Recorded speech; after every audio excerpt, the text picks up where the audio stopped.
आजाद सिपाही के विशेष में आपका स्वागत है। मैं हूं राकेश सिंह।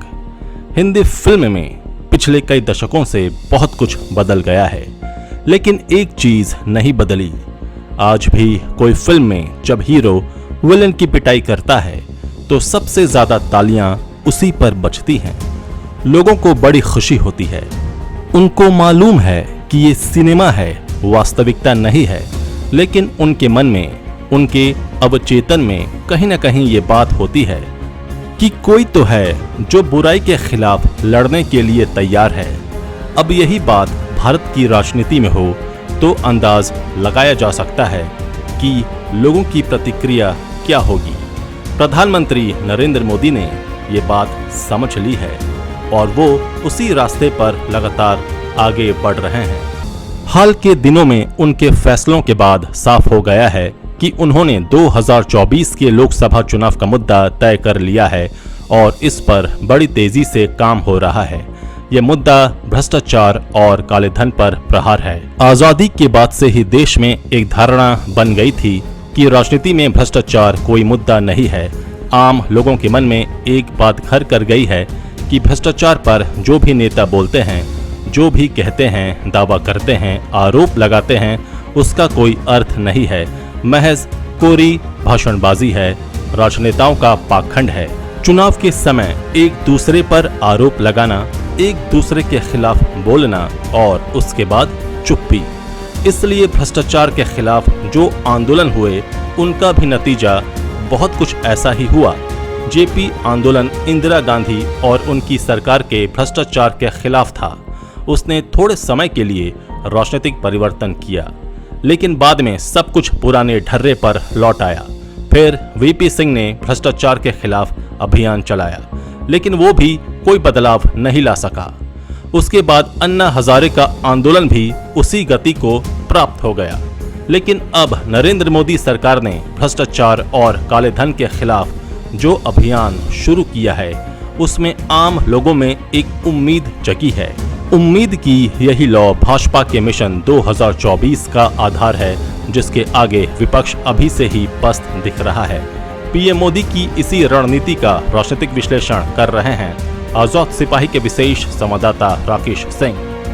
भारत में दो चीजों पर लोगों का ध्यान बहुत जल्दी जाता है। इसमें पहला है राजनीति और दूसरा है चुनाव। हालांकि ये बात भी 16 आने सच है कि भारत में राजनीति और भ्रष्टाचार, काला धन हमेशा से एक दूसरे के पर्याय रहे हैं। इस पर बहसें भी होती रही हैं, आंदोलन भी हुए हैं, लेकिन भ्रष्टाचार और काला धन आज भारतीय राजनीति की हकीकत बन चुका है। राजनीति की हकीकत से चुनाव जैसा मुद्दा कैसे मुंह मोड़ सकता है, ये समझने वाली बात है। भारत के लोगों ने, मतदाताओं ने देखा और समझ लिया है कि भ्रष्टाचार के खिलाफ आंदोलन से जो बदलाव की बात करते हैं, वे घूम फिर कर उसी जगह पर पहुंच जाते हैं जहां से शुरू हुए थे। लेकिन पिछले 8 साल में ये धारणा तेजी से बदली है। नरेंद्र मोदी के नेतृत्व और मार्गदर्शन में दुनिया की सबसे बड़ी राजनीतिक पार्टी भाजपा ने भारत के इस नजरिए को बदला है। चाहे नोटबंदी हो या प्रत्यक्ष सब्सिडी जैसे उपाय, मोदी सरकार ने भारत की शासन प्रणाली में बन आए भ्रष्टाचार रूपी छेदों को बंद करने में गंभीरता दिखाई है और अब 2024 के चुनाव में भाजपा इसे अपना मुख्य हथियार बनाने जा रही है। प्रधानमंत्री नरेंद्र मोदी ने पिछले 8 साल में इस धारणा को बदलने का प्रयास किया है कि ये मुद्दा महज राजनीति के लिए है, धरातल पर कुछ नहीं होता। उनके शासनकाल में जिस तरह से भ्रष्टाचार के खिलाफ अभियान चल रहा है, जिस तरह से कार्रवाई हो रही है, उससे अब लगने लगा है कि ये सरकार भ्रष्टाचार और काले धन के अभिशाप से मुक्ति के लिए गंभीर है। भाजपा की इस रणनीति के आगे विपक्ष पूरी तरह पस्त दिखने लगा है। उसकी पूरी ऊर्जा केंद्रीय एजेंसियों की कार्रवाई के खिलाफ आंदोलन में खर्च हो रही है। इससे लोगों को पता चल रहा है कि भ्रष्टाचार और काले धन का असली लाभुक कौन है। अब हाल के दिनों में केंद्रीय एजेंसियों की कार्रवाई की तरफ लौटते हैं। विभिन्न राज्यों में ईडी और सीबीआई की छापेमारी में एक के बाद एक अलग अलग राजनीतिक पार्टियों के तमाम विपक्षी नेता एक एक कर भ्रष्टाचार के मामलों में फंसते जा रहे हैं।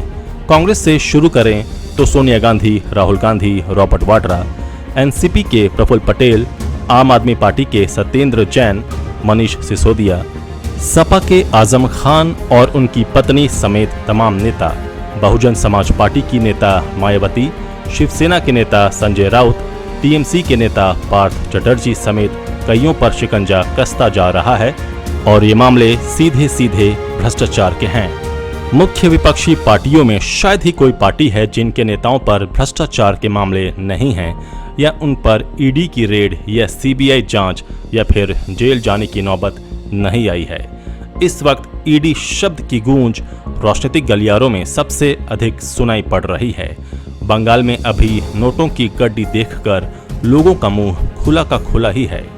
मेहनत मजदूरी करके कैसे भी घर चलाने वाले लोग जब ऐसी तस्वीरें देखते हैं तो उनका यही रिएक्शन होता है कि अरे बाप रे बाप, इतना पैसा। उनके मन में सवाल उठता है कि आखिर इतना पैसा आता कहां से है। आम आदमी ठगा हुआ महसूस करता है, लेकिन राजनीतिक व्यक्ति के माथे पर शिकन तक नहीं आती। लेकिन अब आ रही है, क्योंकि ये मोदी राज है। यहाँ ना खाऊंगा ना खाने दूंगा वाला हिसाब चलता है। इसके साथ ही ईडी की कार्रवाई महाराष्ट्र में जारी है। विपक्ष की ओर से ये कहा जा रहा है कि सरकार जानबूझकर निशाना बना रही है। हालांकि पब्लिक ये भी देख रही है कि ऐसे लोग भी पकड़े जा रहे हैं जिनके पास अकूत दौलत है, जिन्हें गुमान था अपनी ताकत पर, जिन्हें गुमान था कि उनके एक इशारे पर देश की जनता उनके लिए सड़कों पर उतर आएगी। लेकिन ये महज उनके ख्याली पुलाव थे, नकली गुमान था। चुनाव में मुद्दा कुछ भी हो सकता है, लेकिन लोगों की भावनाएं भी ऐसे मुद्दों से जुड़ी होती हैं। जिस प्रकार से एक के बाद एक छापेमारी हो रही है, उससे इस बात के संकेत तो मिल ही रहे हैं कि आने वाले वक्त में ये चुनावी मुद्दा जरूर बनेगा। यही कारण है कि जिस तरह से 2014 में भाजपा ने यूपीए की सरकार पर भ्रष्टाचार का मुद्दा बनाते हुए जनता का दिल जीता था, 10 साल बाद पार्टी सत्ता में रहने के बावजूद विपक्षियों के खिलाफ फिर से एक बार भ्रष्टाचार का मुद्दा जोर शोर से खड़ा कर रही है। यहाँ तक कि राजनीतिक गलियारे में अब विपक्षी पार्टियों के नेता दबी जुबान में भी सरकार के खिलाफ बोलने से कतराने लगे हैं। इसी को ध्यान में रखते हुए भाजपा 2024 के चुनाव में भी विपक्षी पार्टियों के भ्रष्टाचार के मुद्दे को अपना सबसे प्रमुख मुद्दा बनाने जा रही है। हालांकि साथ में जन भावनाओं को देखते हुए बाकी मुद्दों को भी तरजीह दी जाएगी, चाहे वो हिंदुत्व का मुद्दा हो या फिर राम मंदिर का निर्माण, ज्ञानवापी का मुद्दा हो या फिर मथुरा का, या फिर अनुच्छेद 370 का कश्मीर से हटाया जाना। पार्टी इनमें से कई मुद्दों पर 2019 का चुनाव जीत चुकी है और उसे ऐसा लगता है कि इन्हीं मुद्दों को दोहराए जाने पर अब 2024 में जनता पर कुछ खास असर नहीं पड़ने वाला है। यही वजह है कि पार्टी यू टर्न लेते हुए वापस भ्रष्टाचार के मुद्दे को हर राज्य में मुख्य मुद्दा बनाती जा रही है। भाजपा इस पर अच्छी खासी योजना तैयार कर रही है, जिसमें भाजपा के तमाम वरिष्ठ नेताओं के साथ साथ सांसद और केंद्रीय मंत्री अलग अलग राज्यों में जाकर विपक्षी पार्टियों के खिलाफ चल रहे भ्रष्टाचार के मुद्दों को जनता तक पहुंचाएंगी। साथ ही साथ इस बात का भी दावा करेंगे कि पिछले 8 सालों में मोदी सरकार का शायद ही कोई ऐसा नेता होगा जिसके घर से करोड़ों रुपए मिले या जिसके ऊपर भ्रष्टाचार के आरोप लगाए गए। यदि इक्का दुक्का घटनाएं भी हुई तो पार्टी ने जीरो टॉलरेंस अपनाते हुए उसे तुरंत पार्टी से तमाम पदों से और पार्टी से बर्खास्त कर दिया। बावजूद इसके दूसरी पार्टियों ने ऐसे कोई कड़े कदम और भ्रष्टाचारी नेताओं पर नहीं उठाए। इन्हीं बातों को पार्टी हर राज्य में मुद्दा बनाने जा रही है। Agenda against corruption. वैसे agenda against corruption Bharatiya Janata party की शुरू से नीति रही है। उसका ये कोई चुनावी एजेंडा नहीं है, न ही ईडी, सीबीआई या कोई भी एजेंसी दलगत राजनीति पर काम करती है। हालांकि इस सवाल पर कि आखिर लोकसभा चुनाव के आखिरी 2 साल में ही प्रवर्तन निदेशालय ईडी इतना ज्यादा सक्रिय क्यों हो गया है, पार्टी का कहना है कि इन बातों को तूल मीडिया में दिया जा रहा है, जबकि ईडी पिछले 8 वर्षों से ऐसे ही कार्य कर रहा है। लेकिन जब करोड़ों की कमाई किसी के घर से निकलती है तो वो आम जनता के बीच भी कौतूहल का विषय बन जाती है। ऐसी बातें फिर मीडिया और जनता तक पहुंचना भी लाजमी है। भाजपा का दावा है कि पार्टी शुरुआत से ही जीरो टॉलरेंस पर काम करती रही है।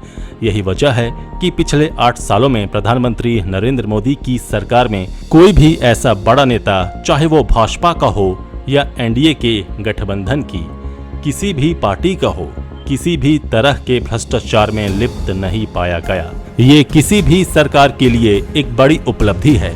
भाजपा की पहचान और ताकत हिंदुत्व है। हिंदुओं की एकजुटता और उनका जगना भाजपा के लिए बड़ी ताकत का काम करेगी। भाजपा को इसका पूरा लाभ मिलेगा, इसमें कोई दो राय नहीं है।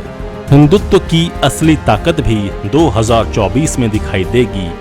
अंत में पीओके का मुद्दा भी अगर तूल पकड़े तो आश्चर्य की बात नहीं होगी। आजाद सिपाही के विशेष में अभी इतना ही। आप हमारे इस YouTube चैनल को जरूर सब्सक्राइब करें।